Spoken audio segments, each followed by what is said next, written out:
Dobrý den, přátelé. Jmenuji se Markéta Černoušková a jsem zakladatelka organizace Moudrost soucitu, která podporuje šíření moudrosti, učení a terapeutického přístupu doktora Gabora Maté. S blížící se návštěvou Česka nám doktor Maté poskytl rozhovor, který bude následovat za chvilku, ale dovolte mi na začátek pár úvodních slov. Pro mnohé z vás jistě není zapotřebí Gabora Maté představovat, takže jen krátce. Je to v Maďarsku narozený kanadský lékař, který zasvětil 40 let svého života zkoumání souvislosti mezi traumatem, stresem a duševními i fyzickými nemocemi, závislostmi a dalšími neduhy, včetně těch kolektivních a společenských. Píše knihy, byl o něm natočen film Moudrost traumatu a je po celém světě vyhledávaným řečníkem a odborníkem. Jeho nejnovějším bestsellerem je Mýtus normálnosti, v němž ukazuje, jak to, co považujeme za normální, je ve skutečnosti pro spokojený život a naplňování lidských potřeb neprospěšné, ba toxické. Gabor pracoval s drogově závislými a duševně nemocnými, reflektoval své vlastní trauma, i ta, která způsobil vlastním dětem, a díky tomu všemu ví, o čem mluví a píše. Já si jeho práce nesmírně vážím, protože je protnutá soucitem. Bez soucitu není žádné uzdravování možné. Pracuji s jeho terapeutickým přístupem soucitné dotazování, anglicky compassionate inquiry, a organizovala jsem i jeho loňská vystoupení v Praze. Letos jsem ho pozvala znovu a znovu je mi ctí, že Gabor přijal a 16. a 17. října povede v pražské Lucerně konferenci a workshop, jejichž tématem nebude nic menšího než rodičovství a výchova dětí, protože vývojové dětské trauma se nevyhnulo takřka nikomu z nás a je to právě naše zraněnost, respektive to, jak se s ní vyrovnáváme, co určuje naše chování, vnímání své hodnoty, naše vztahy, myšlení a naše emoce. Gabor Maté nám s moudrostí a laskavostí sobě vlastní pomáhá naše zranění pochopit, uzdravovat a nalézat soucit. Soucit nejen k okolí a ostatním, ale hlavně k sobě samým. A to je to nejtěžší. Gabor ukazuje, že na cestě uzdravování nejsme jen individuálně, ale i kolektivně jako kultura a civilizace, která tak nějak zabloudila a zapomněla, co je přirozené a zdravé. Čím více nořím do jeho učení a moudrosti, kterou předává se skromností a pokorou, a zdůrazňuje přitom, že není žádný guru, tím víc v sobě kultivuju onen soucit, cítím zjemnění a otevírám svoje srdce.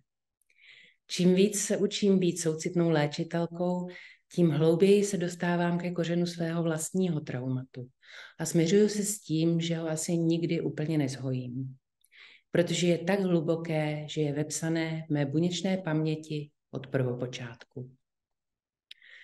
Učím se, že úzkost, stud a depresivní a závislostní sklony nejsem já, že se s nimi nemusím identifikovat, ale že si s nimi můžu vytvořit vztah.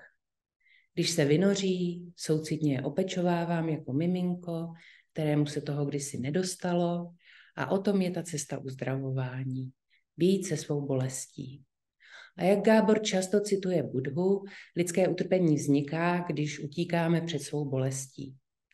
A tak také čím dál tím víc chápu, co se to vlastně děje ostatním lidem a naší společnosti jako celku. S Moudrostí soucitu pořádáme online i živá diskuzní a terapeutické skupiny a chystáme i další aktivity, které vás mohou na vaší vlastní cestě nasměrovat a inspirovat. Více se dozvíte na našem webu moudrost-traumatu.cz, kde jsou i informace o soucitném dotazování a dalších terapeutech. A já jsem nadšená, že si na nás Gabor udělal čas a s blížícím se termínem své návštěvy nám poskytl rozhovor. So welcome, Gabor. Good morning.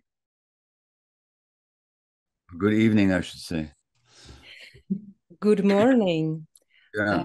Gabor, thank you very much for joining. I would like to introduce to you my colleagues from a little NGO that I don't know if you can see them. Yeah. These three women are wonderful women who are helping me in a little NGO called The Wisdom of Compassion, which is promoting your work and compassionate inquiry in the Czech Republic.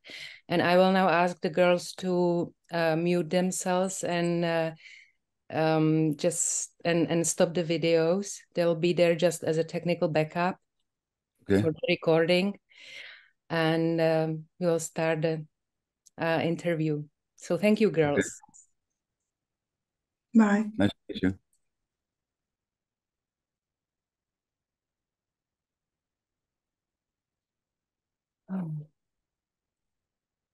So hello again, Gabor. Thank you very much for accepting my invitation to come to Prague again this October.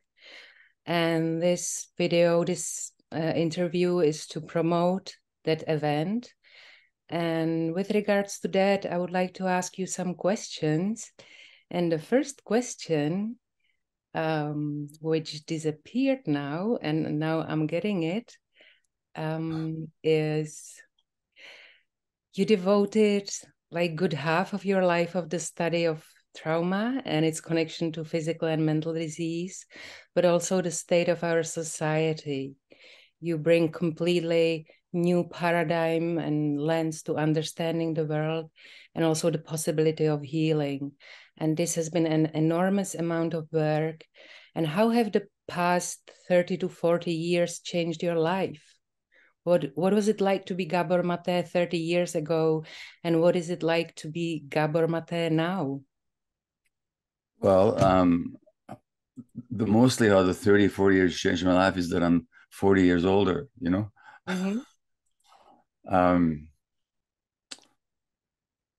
I'm much more in my 40s. I'm just 79 now. In my 40s, I was quite frustrated.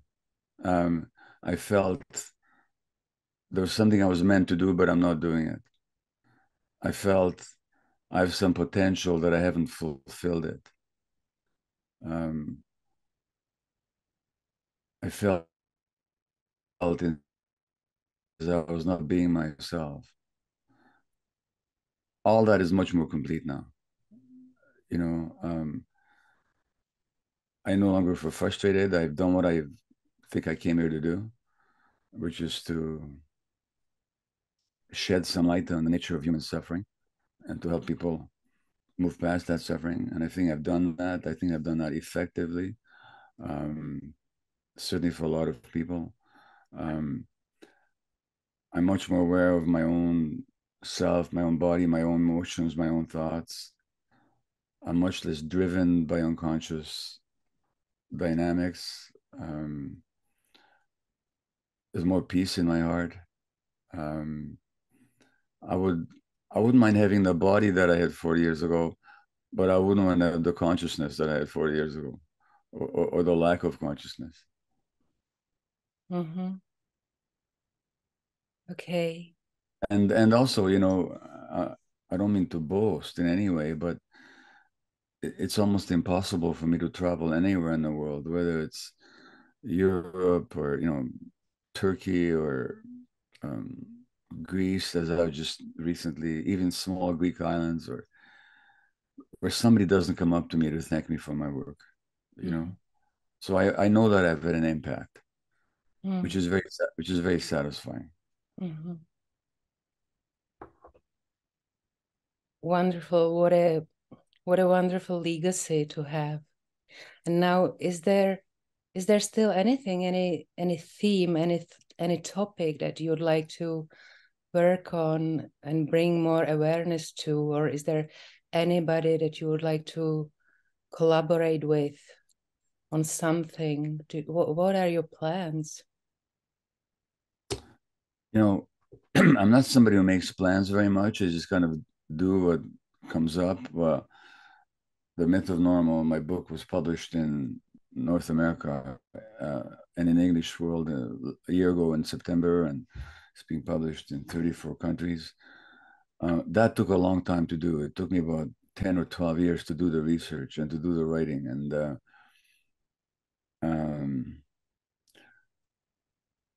but it's not like I planned it. It's just something I wanted to do. My next collaboration is actually with my son, Daniel, with whom I wrote The Myth of Normal, and we're doing a book together called Hello Again, a fresh start for parents and their adult children. So it's to help refresh the relationship between adults and their parents, or older parents and their adult children. That's the next project. Other than that, I'm doing a lot of traveling. As you know, I'm coming to Prague. I'll be going through Eastern Europe in October. So I just keep doing what I do. And I don't make plans too far ahead, actually. Wonderful. And I actually watched one of the videos with your son, Daniel, and it was really so heartwarming and so eye-opening to see the path for the parents and adult children on how to tackle whatever went so-called wrong. Yeah. And so this is a wonderful plan ahead. Well, as much as you say you don't make any plans.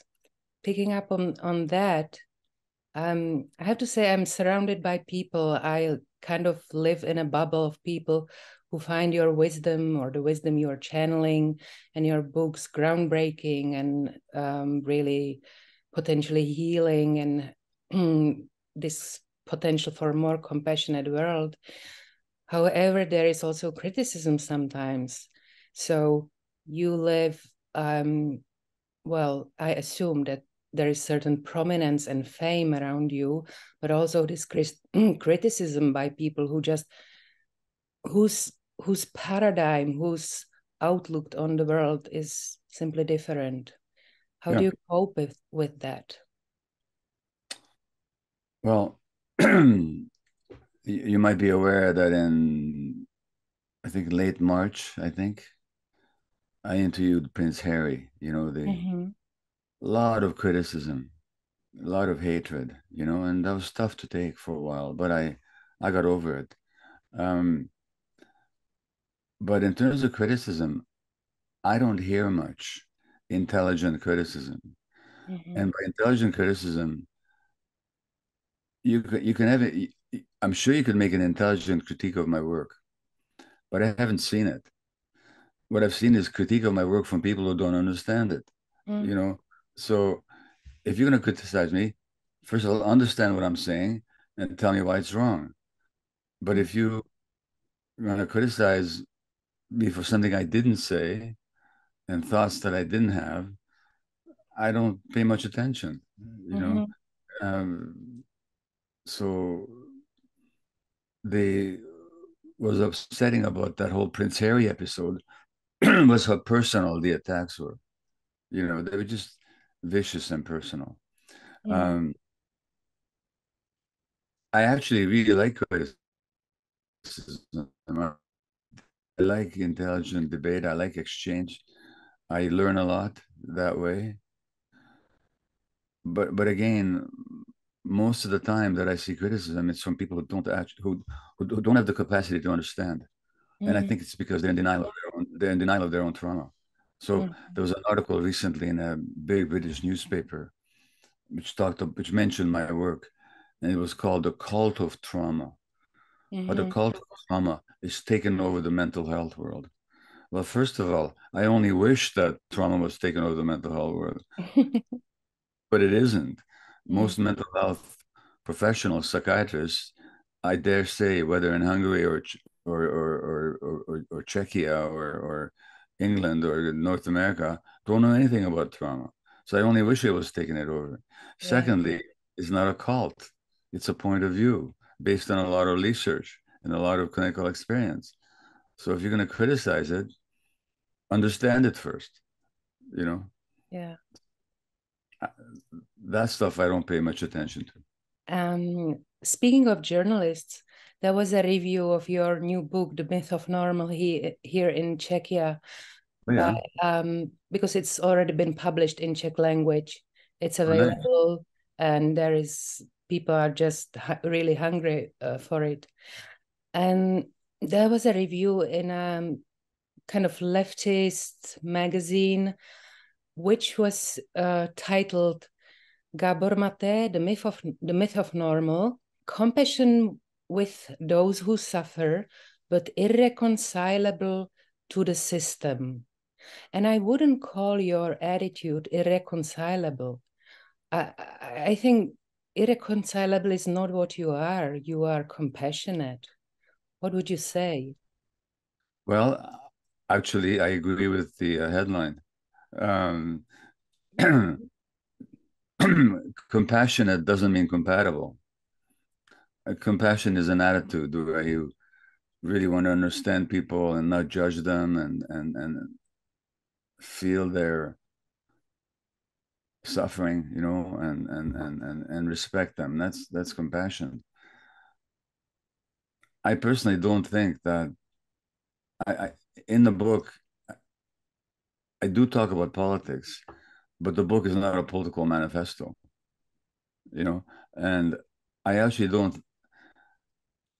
I'd like to see changes in how we approach mental health and how we approach child education, how we approach childbirth, how we approach parenting, how we approach work, how we approach community. But I don't think that what I'd like to see is really compatible with a globalized corporate world. I don't think it is. Mm-hmm. I don't, because I think the interests of a materialistic world is to make as much profit for as few people as possible. Mm. That's just how it is. Mm-hmm. According to Time magazine, in an article published 3 years ago, the richest 1% gained $50 trillion at the expense of everybody else. Mm. Well, that's going to create all kinds of social problems and health problems internationally. It's going to create climate change. We're seeing the impact of climate change these days. Mm-hmm. I don't think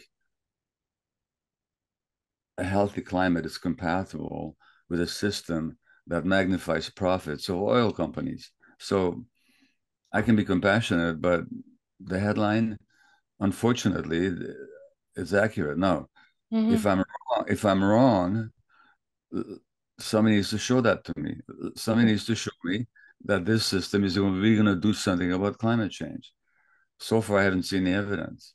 Mm-hmm. If somebody's going to show that this system really support young families so that they can raise healthy children and take the stress off the family, I'd like to see it. So far, I haven't seen it. So, Okay. So compassion is not the same as compatibility. The Prague event is going to be about developmental needs of children, parenting, and childcare. And in your book, The Myth of Normal, you are redefining what is normal, and you are outlining how unhealthy and toxic our society and culture are. So can you make that link? How is the unhealthiness and toxicity of our culture and society influencing individual parenting and childcare? How come that there are parents so disconnected from what is natural and healthy for their children? Right. So there's two ways to look at what is normal. There is the usual way we look at it is things that we used to, we consider them normal. But there's a lot of things that we're used to that are normal in the sense that it's what happens, but that doesn't make them healthy or natural. So what is normal in our society, in today's society, is completely abnormal from the point of view of human evolution. So what if I told you that a zebra is an animal that walks around in a small circle the whole day, and it eats every once in a while, and then lies down most of the time, and then walks around again in a small circle? Would that be accurate? Yes, it would be. If I studied the zebra in a zoo. Mm-hmm. But if I studied the zebra out on the savannah or, you know, where the zebra lives, that would be completely inaccurate. So what is normal in an artificial environment is completely abnormal from a point of view of nature. And same with parenting. So throughout evolution, I'm talking about through millions of years and hundreds of thousands of years. For example, children were with their parents the whole day. That's how we evolved as a species.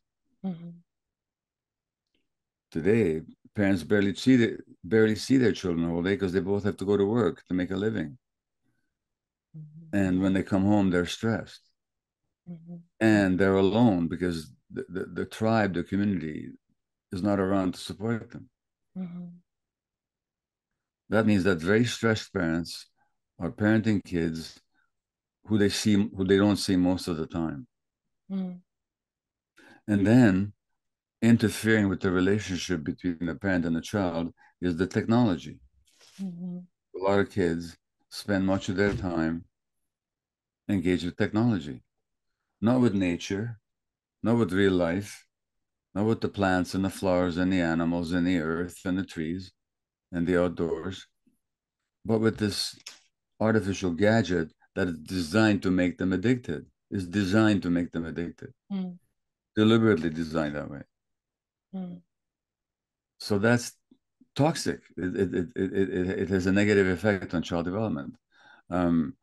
Also, the way parents are taught to parent. If you look at indigenous cultures, they tend not to hit their children.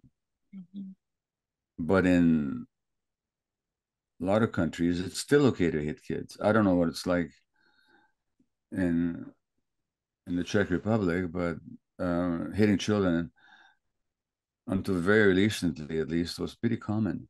It's very harmful, but it's very common. It's considered normal. But lots of studies have shown how toxic it is. And I could go on and on and on. But there's a lot of practices, parenting practices, that are considered normal today that actually are harmful to children. And not because the parents don't love their kids. Parents really are dedicated and love their kids. It's that they're so confused and they're so stressed. You have developed compassionate inquiry. It's a therapeutical approach. And I happen to be a CI, compassionate inquiry student and soon to be practitioner. And I also founded a little NGO called The Wisdom of Compassion that promotes your teaching and compassionate inquiry. And now what I would like to ask you is, sometimes people say, oh, this training only takes a year, this can't be enough, or this is just another combination of solution-focused and body therapy with a new label. And I know from my own experience, and could you say how much more there is to compassionate inquiry and how profound and transformational the training is for us students and it can be for our clients? Well, first of all, the critics who say that it's only a year long and it's not enough, they're absolutely right. It is only a year long and it's not enough. But the people who take our courses are people, professionals already. They've already had all kinds of training. They're coaches or psychologists or counselors or physicians, sometimes psychiatrists, body workers, you know, and so on. So yeah, nobody can take the course who's not already a professional. So they're quite right, you know, but it's beside the point. It's not meant to be an all-inclusive training that this is all you need. It's for people who are already being trained to work with people, to give them a different approach to working with people. So that's what it's about. And we've had about over 3,000 students now in 80 countries. And most people, not everybody, but the vast majority, like 98% of people who take the course, find that it really changes how they approach their clients. So that's what it's designed to do. And furthermore, as you've taken the training, you know this, that people come into the program thinking they're going to learn some kind of a therapeutic technique. And to their surprise, they find that they spend the first 3 months working on themselves. Mm-hmm. So it's also about a transformation of the self. Mm-hmm. Now, is it for everybody? No. Does it work for everybody? No. Does anything work for everybody? No. It's just a particular approach to help people get very quickly to the core issues that are influencing their lives. It's not the only good training. There's, as you know, we have guest speakers, some other kind of approaches, other kind of trainings. We want our students to be familiar with the whole range of practices. But I think it's unique in a sense that it teaches people to ask questions of their clients that help the client discover the truth in themselves very, very quickly, usually. Yeah. And so it's not just another program. It's amongst other programs. It's a program that's potentially and practically helpful to a lot of people. If you don't want to take it, don't take it, you know? And just because you've taken it doesn't mean that now you become a genius, you know, like it depends what you bring to it and how you make it work. But again, a lot of people find it very deep. Now, by the way, when you say it's a year long, it's a big commitment because everybody who's taking it are working professionals. And every week they have to spend, what, 8 hours or so? Mm-hmm. I've never taken a training, so I have no idea. But it's about 8 hours, isn't it, a week or so? Yes. That you have to spend. So it's pretty intense. Yeah. For people to find 8 to 10 hours a week. It's a very intense program. So that's what I can say. All right. I don't want to take too much of your time. And anyway, perhaps just last question. Is there anything, this transformational work that you have done over the last 40 years, is there anything that it has actually taken away from your life? Like something that you would regret, something you lost? It's not the work that's taken it away. It's my relationship to the work. So there was an article, maybe you heard me talk about it. I mentioned it at a recent CI session. There's a nurse, I think in Australia, she was working with dying people. And she wrote a book called The 5 Regrets of Dying People. And so when people are dying at the end of their life, and she was a palliative care nurse, which meant she worked with cancer patients.